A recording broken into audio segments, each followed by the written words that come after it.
سورہ آل عمران کی دوسری آیت میں ہم پڑھتے ہیں نزل عليك الكتاب بالحق مصدقا لما بين يديه وأنزل التوراة والإنجيل۔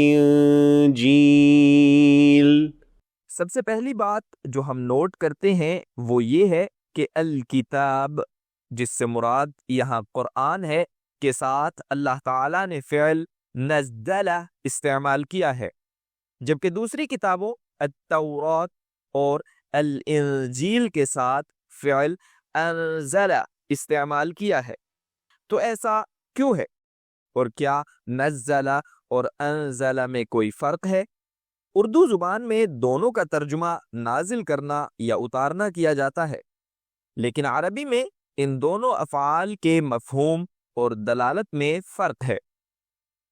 اللہ تعالی قرآن کے ساتھ نزل کا لفظ استعمال کرتے ہیں کیونکہ یہ اس بات کی طرف اشارہ کرتا ہے کہ یہ عمل بار بار ہوا، یعنی قرآن نبی صلی اللہ علیہ وسلم پر ایک ہی دفعہ نازل نہیں ہوا بلکہ 23 سال کے عرصے میں مرحلہ وار نازل ہوا، جبکہ باقی دو کتابوں کے لیے اللہ تعالیٰ نے انزل کا لفظ استعمال کیا، جو اس بات پر دلالت کرتا ہے کہ وہ ایک ہی دفعہ نازل کی گئی، اور یہی حقیقت ہے کہ حضرت موسیٰ اور حضرت عیسیٰ علیہ السلام پر ان کی کتابیں ایک ہی دفعہ نازل ہوئیں، پس قرآن مرحلہ وار نازل ہوا، اسی لیے اللہ تعالیٰ نے نزل استعمال کیا، اور تورات و انجیل ایک ہی دفعہ نازل ہوئی اس لیے ان کے ساتھ انزل استعمال کیا۔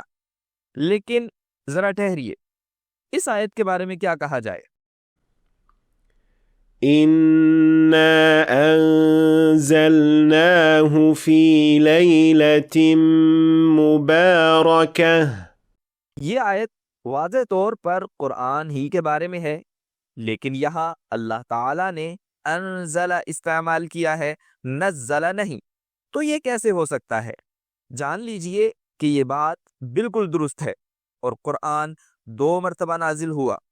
پورا قرآن ماہ رمضان میں لیلۃ القدر کے موقع پر لوح محفوظ سے آسمان دنیا پر اتارا گیا، اور اس کے بعد وہاں سے مختلف مواقع پر نبی صلی اللہ علیہ وسلم پر نازل کیا جاتا رہا۔ اسی لیے جب اللہ تعالیٰ پہلے نزول یعنی لوح محفوظ سے آسمان دنیا تک قرآن کے نزول کا ذکر فرماتے ہیں تو انزل کا فعل استعمال کرتے ہیں، اور جب نبی صلی اللہ علیہ وسلم پر تدریجاً نازل ہونے کا ذکر کرتے ہیں تو فعل نزل کا استعمال کرتے ہیں۔ اب ہم ان آیات کے درمیان فرق کو بہتر طور پر سمجھ سکتے ہیں۔ إِنَّا أَنزَلْنَاهُ فِي لَيْلَةِ الْقَدْرِ شهر رمضان الذي أنزل فيه القرآن ذلك بأن الله نزل الكتاب بالحق إن وليي الله الذي نزل الكتاب۔ کیا اب آپ ان آیات کا فرق سمجھ گئے؟ نیچے کمنٹس میں ضرور بتائیں۔ دیکھنے کا شکریہ، مجھے امید ہے کہ آپ نے آج کچھ نیا سیکھا ہوگا۔ اگر سیکھا ہے تو ویڈیو کو لائک اور شیئر کریں تاکہ دوسرے لوگ بھی فائدہ اٹھا سکیں، اور اگر آپ مزید ایسی ویڈیوز دیکھنا چاہتے ہیں تو ہمارے چینل کو سبسکرائب کریں، اور انشاءاللہ ملاقات ہوگی اگلی ویڈیو میں۔